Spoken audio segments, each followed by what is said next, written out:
Hey everyone, today I want to talk about this topic that I'm very passionate about.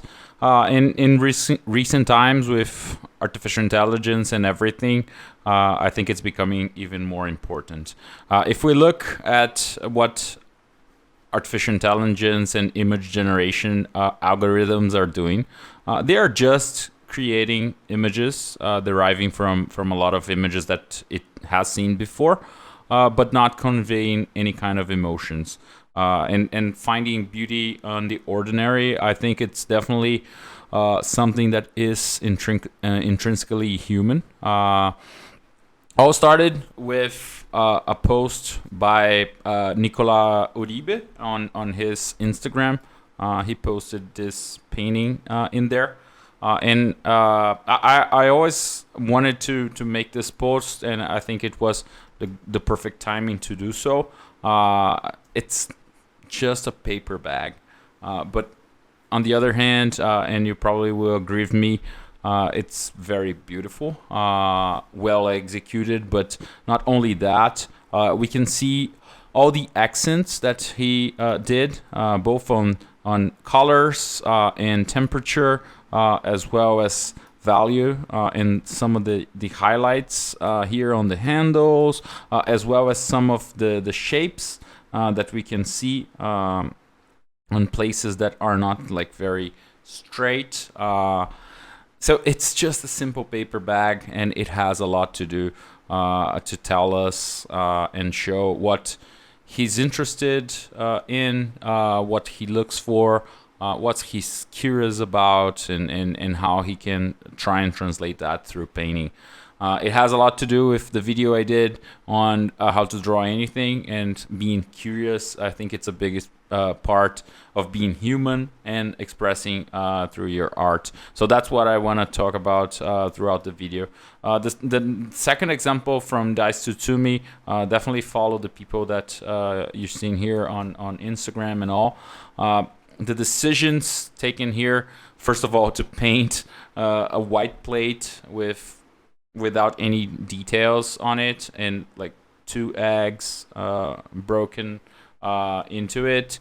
I think it's expressive on its own, but a lot of the decisions to make like lost edges in here, as well as some lost edges on the egg white, and especially the highlights in just on some places, touching up here and there, even like the more warm reflection, white reflection here, and a colder one on the border.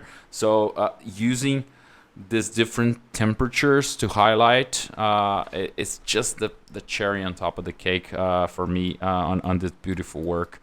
I've said that on my video on how to draw fish, that still lifes are an homage to textures, to materials, to refraction of light, and how light interacts with a lot of different things. And I think on this painting by Clara Peters, it says everything that I'm mentioning here. The texture of the fish, the highlights and reflectivity of the materials, the metals, the wood, also the glass and the liquid with refraction inside, some caustics here and there, as well as subsurface scattering in some places like the fish and the grapes, the matte surface of the bread, reflective surface of other materials, the matte surface of this white object that I don't know what it is. If you know, please share in the comments below. So an amazing understanding of how to execute, but also how to organize those elements in a beautiful way, as well as the beauty of contemplating what every one of those materials and objects can convey to us that are looking at it. And this other great example by Robert Kondo, like it's just the sink, but all the materials, all the simple highlights here and there, and even here, especially here actually, on the glasses, Just some highlights, some blues here and there to really emphasize like the sky, reflection, and windows and all of that. The material on the pipes, material on the sink itself, reflected light. You can see a lot of this very warm shadow here because of reflected light. If you've seen my video on the book Color and Light by James Gurney, a lot of like reflected lights here. This is a great example of that.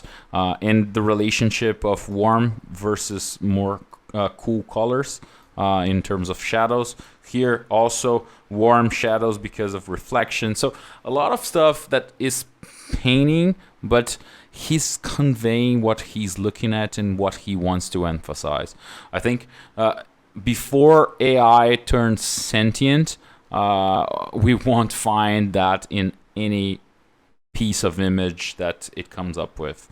There is no expression of the curiosity of the artist, of the interests of the artist, and that can become over time really boring. It's not someone in there making that happen. So I think that's the biggest point I'm trying to make here. Jumping from the sink to the office, I love this drawing by Paul Heaston. All the use of cross-hatching to convey the perspective is beautiful, as well as the whites to convey some of the highlights here and there. I always remember when I'm looking at my sketchbooks and from drawing outside and at museums and all of that, I always remember everything that's happening around me. Like people, when I look at the sketch, I remember some people walking by, something that happened, or even when I was drawing in a park and I saw a small spider come to the drawing and then go away. All this kind of stuff comes from the experience of drawing. And I think that's true for all the paintings that we saw before, and especially this one that is a special place for the person, probably where if this is his office where he spends a lot of time. So it's trying to pay that homage to your ambient and really remembering what that feels to you. I think the same for Stephanie Bauer depiction of this living room.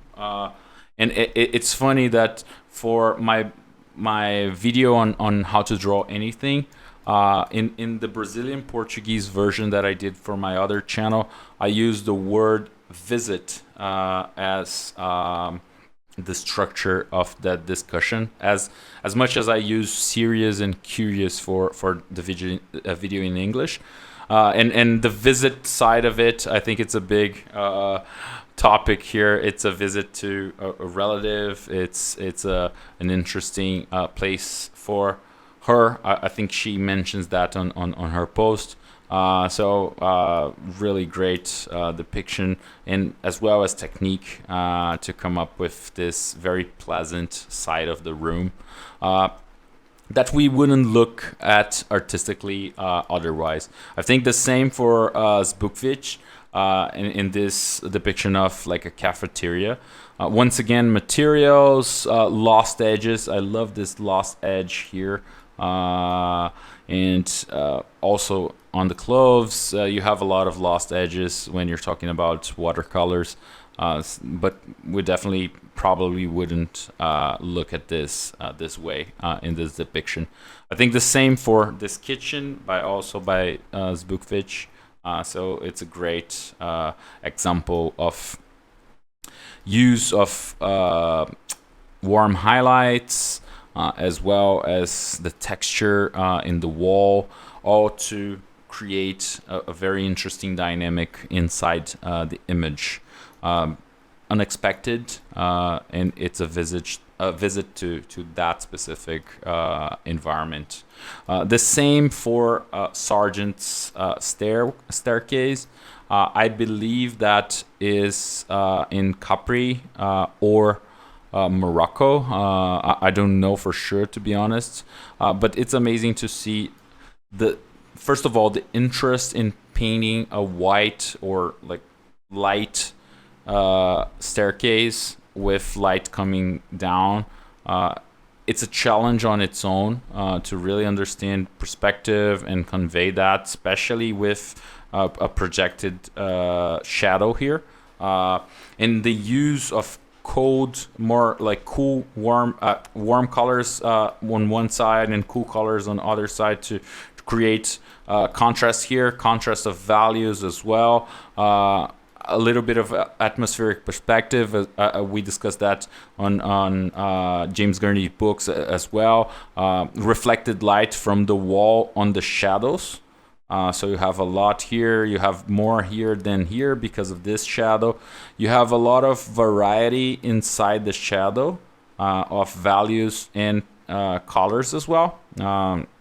But especially colors. If you squint, you won't see that big of a difference, but you do see when you're, especially when you're like getting the colors here as I'm doing. It's very interesting to see. Talking about staircases, I love this one by Nikola Uribe. This is a plein air studio in São Paulo.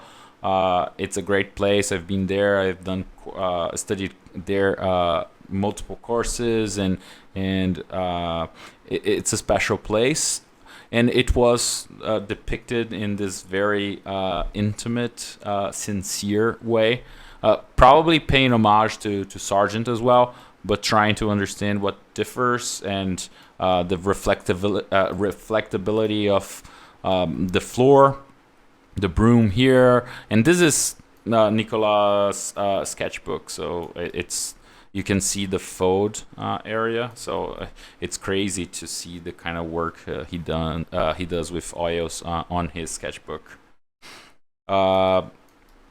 Next, a very interesting painting by Sargent, John Singer Sargent. I love the use of patterns, different value patterns to depict the craziness of foliage without drawing leaves.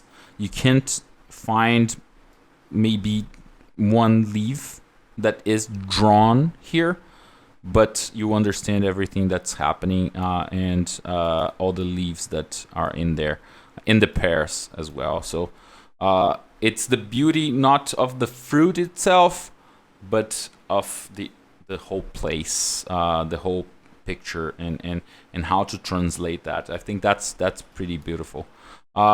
Richard Schmid, tree trunk that we would normally go by, as well as this gate as well by Schmidt. There is a similar picture from this in the Alla Prima book. I did a review here on the channel, a video as well on his book.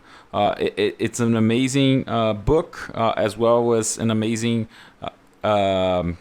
comment on painting. It was a different gate, but the area of that gate, and probably this one as well, was demolished, and all the trees were cut as well to raise a building on that place.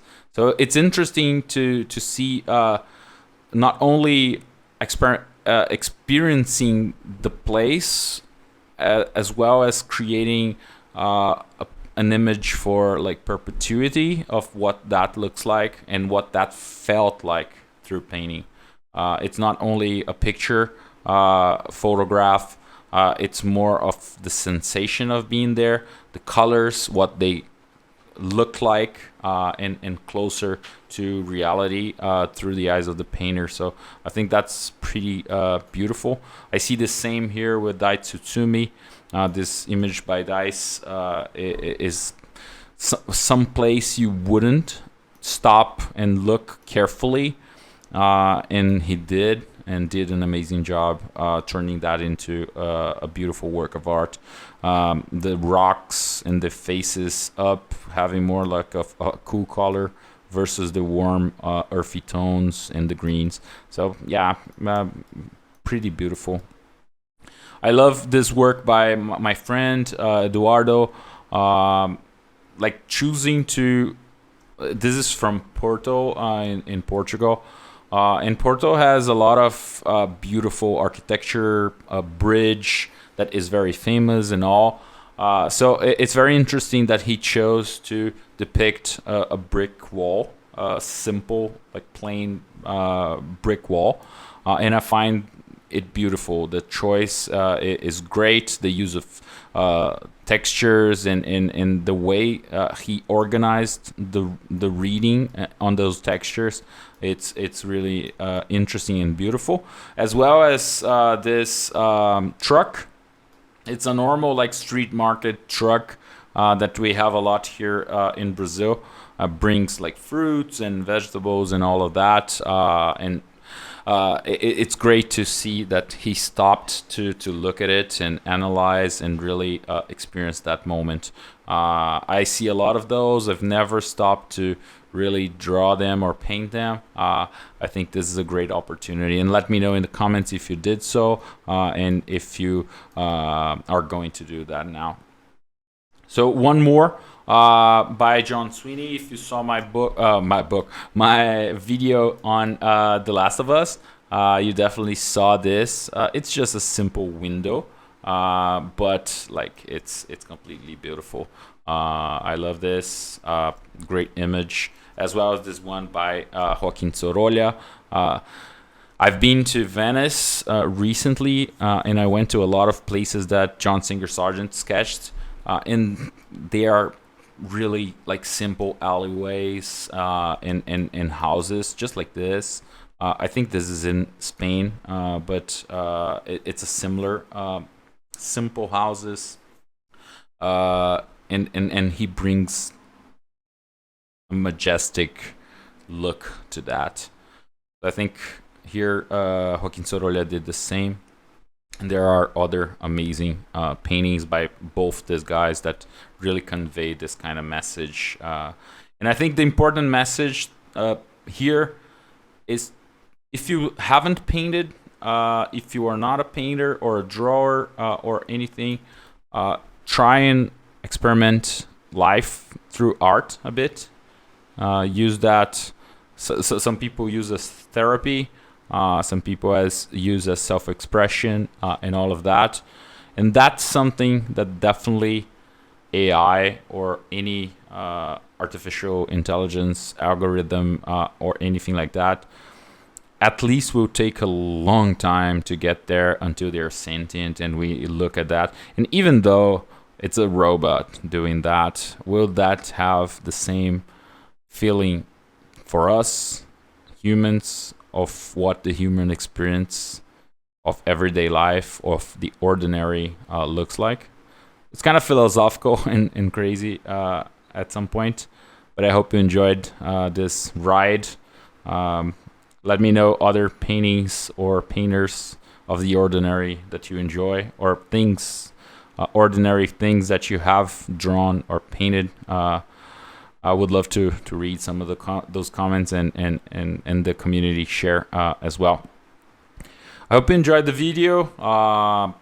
If you did so, please like and consider subscribing to the channel. If you are already subscribed and coming back, thanks for being back. I hope you have a great one, and I'll definitely see you in the next video. Bye.